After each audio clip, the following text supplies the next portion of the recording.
Ito guys, yung tatlong cage na gagamitin natin sa panel 118. Yan, naka-ready na, marami na sa bukas.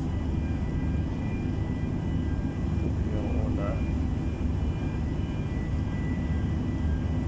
Ayun yung pangalawa guys. Yan, ito yung gagamitin natin sa panel 118. At tatlong cage ito, 34 meters ang laman.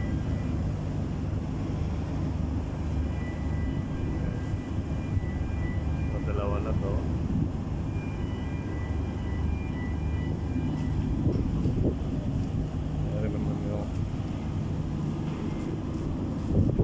Isa guys, bali tatlong cuts yan na pagdudugtongin natin ulit. So panel 118 ito. Ito, so tatlo yan guys. So, dalawa doon, isa rito yan. So ito, bubuhatin natin ito mamaya. And then ito yung butas natin, yung panel 118 yan. Nagdi-designing tayo.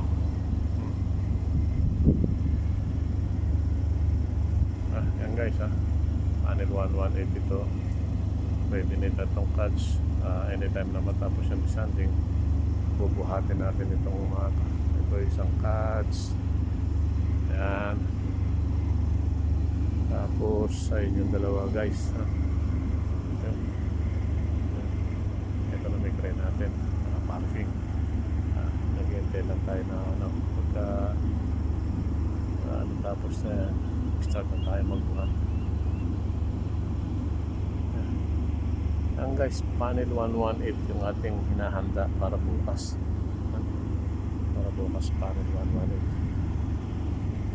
Nagdi-designing pa tayo. Yan, panel 118.